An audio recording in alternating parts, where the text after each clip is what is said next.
I used to be on top of the world, brother. All-pro quarterback 4 years running. Voted the sexiest Texan in 2004. Yeah, man, I beat out Dennis Quaid and Matthew McConaughey, for Christ's sake. Yeah, so I drank a few beers now and then, popped an occasional pill. That's nothing compared to what the team quacks would shoot me up with just so I could play. And sometimes I just need to numb the pain, you know what I'm saying? My biggest vice was speed. No, not meth, buddy, adrenaline. I blew every penny I had on the fastest cars I could find. Just so you know, I'm a damn good driver. If that asshole I was street racing hadn't sideswiped me, I never would have crashed. And that poor girl'd still be alive. That's right. That's right, it's his goddamn fault I shattered my leg in 6 goddamn places. So I had a few drinks in me, so what the fuck? I drive drunk better than I do sober anyway. Of course, couldn't play worse shit after that. After I got out of jail, they canned my ass, said I violated the morals clause in my goddamn contract. Ended up playing semi-pro in fucking Canada. But I'm still a name. Oh yeah, I'm still a celebrity. That's why they wanted me to promote their blood drive here. That's why they fucking flew me, first class, halfway around the goddamn world. Because my name still means something. Logan Carter is no goddamn douchebag.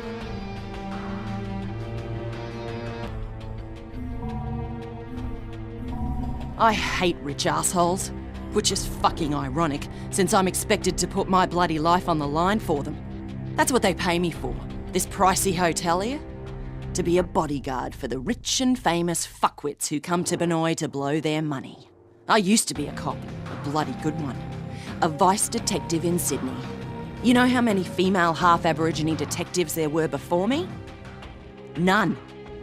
You think it was easy? Suffering the abuse of my so-called colleagues. Half of them hated me because I was a girl, and the other half didn't like the fact that my mum was a Koori. So I came up the hard way. I busted my ass. It took me 12 years to make detective, and that still wasn't enough. It's an old boys' club, you know? The whole justice system is a fucking joke.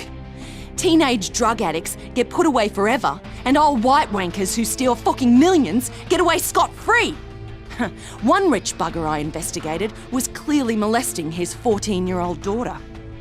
But he had too much pull with the politicians, so I couldn't touch him.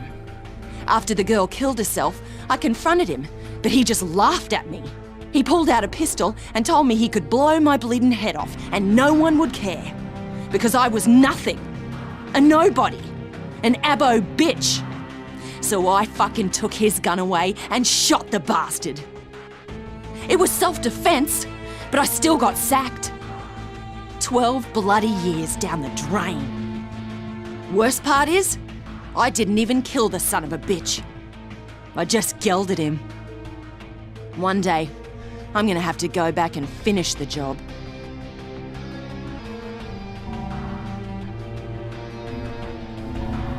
My father was a very great man, a chief inspector for the Hong Kong police. Even though he died when I was 10, I remember him very well. He was killed by an enforcer for the Wo Xing Wo triad, and I told myself then that I would follow in his footsteps and honor his memory. He taught me martial arts, and I continued to practice after he was gone. After finishing at the top of my university class, I joined the Hong Kong police and was chosen as part of the first all-female anti-organized crime squad. I worked hard. I did my best. But the men in charge never intended to put us on the front lines. They didn't train us the way they promised they would. They didn't believe any of us women were up to the task. They were only for show. Instead, my superiors sent me here, to this resort, to this front desk, to be an informer, to spy on wealthy Westerners. My father would not be proud of me. This work dishonors his memory. But I will do as they ask, for I am a patriot. But I know I am capable of much, much more. I just need the opportunity to prove myself.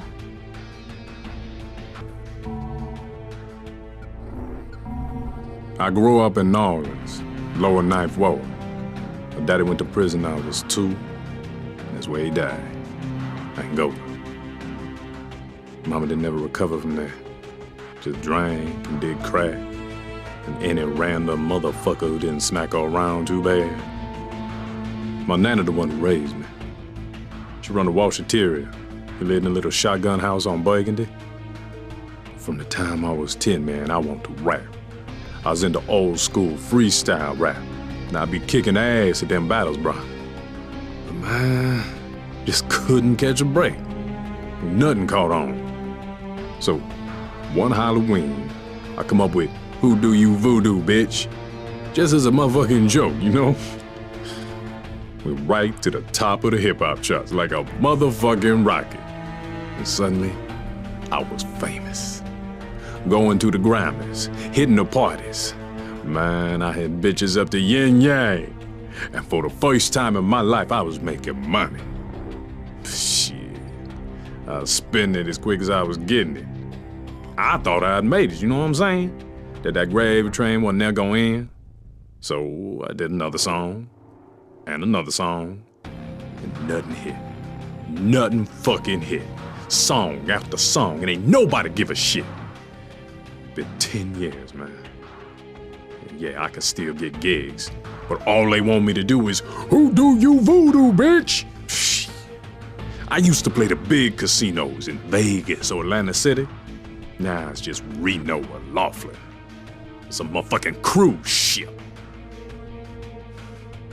So this gig here might be my last chance. I mean, there's some heavy Hollywood hitters up in there. If I could notice, yeah, I could be right back up on top there. You know what I'm saying?